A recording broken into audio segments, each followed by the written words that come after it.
for high, throwing, and that can go for trying to cut off. Let's have a look at one of my favorite and I think one of the most important aspects of judo, of jiu-jitsu, of throwing somebody, and that is often not talked about. It's how to combine and chain several throws in a row.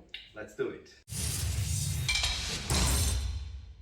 Okay, so to me that is a thing that really sets apart more proficient practitioners from beginners, and that is many times not understood clearly.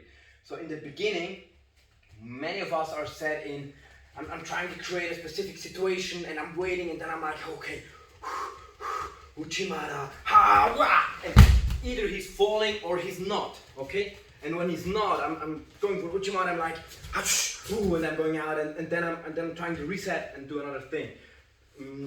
And that involves a lot of waiting. And in my opinion, waiting means standstill, and standstill means losing. Okay, so I always need to be proactive instead of reactive. And so instead of trying to wait for the perfect moment and then trying to go for one throw as hard as I can and out again, I'm trying to chain the throws. And here's how. You can chain almost any throw to almost any other based on a few principles. So let's say I'm trying to go for Uchimata. So when I'm stepping in and I'm trying to go for Uchimata, there's a limited number of moves which he can do to stop me from doing it. Okay? So the most obvious probably is to try and just resist. So I'm trying to lift his leg and he's just resisting and not letting me lift, okay? But it's not just resistance, he's resisting in a specific way. So every kind of resistance means that he's subconsciously lifting his shoulder and pushing it back and pushing forward his hip, okay? That means that I can directly throw him backwards. I just need to be aware of which direction exactly. So I can almost always go from Uchimata to maybe Uchigari. It might also be that he's trying to pull a bit more towards his right leg and force me to do Uchigari. So it's very simple, right? I just feel, okay, I'm coming in, pressure is backwards. I need to check how much down, how much backwards, how much towards his left, how much towards his right, and I can choose the perfect throw. Which then again will prompt me to, okay, I'm trying to go Uchimata, he's resisting, I'm trying to go back, maybe he's resisting again. Maybe I can try to do Uchimata again, or from that motion, if he's resisting against the backwards throw, that means he's pushing forward. Maybe I'm going for Haragoshi, because it's almost the same situation, okay? So any forward throw can be resisted, almost any, by pulling backwards, which will prompt me to do a backward throw. The second variation of how he can stop me from doing it is by just rotating.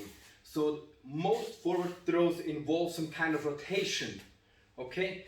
This time over my left shoulder. So he can just step towards his right, and there we are, the shed rotation problem.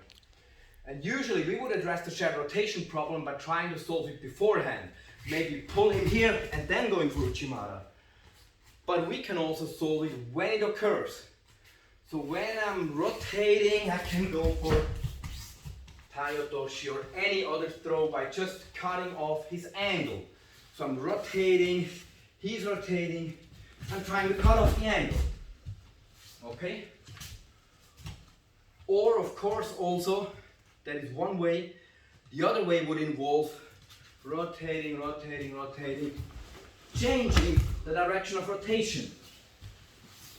So as before, when he's moving towards my left, that's okay, he's falling into the trap, then moves towards my right, okay? So it's kind of easy, right? And that again means that we can do that same thing with almost any forward throw that isn't a self-falling throw. If I'm going for Ippon Seoinage and he's stepping around me, guess what? I can do any throw where I can cut off the angle or that involves changing the direction. And you can of course choose your personal set of combinations, but I think it's very valuable to learn the system behind it. So I'm just trying to make him move forward, and I feel okay, he's rotating towards this side, so I'm trying to make him fall that way. Or if he's then again, he doesn't want to fall for Ashibarai, and he's, yeah, maybe then I'm going for Uchimata, and how is he going to resist this time?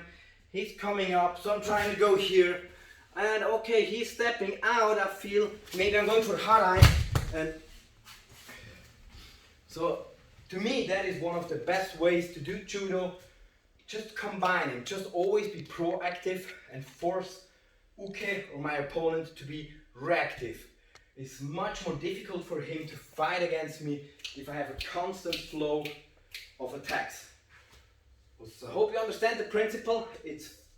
I think it's fairly easy. Just take the time to actually feel and learn how to combine them. And that's how you combine and chain throws. The same system works for any kind of throws. You just have to categorize them into based on a couple of their innate principles. Is it a forward throw or a backward throw?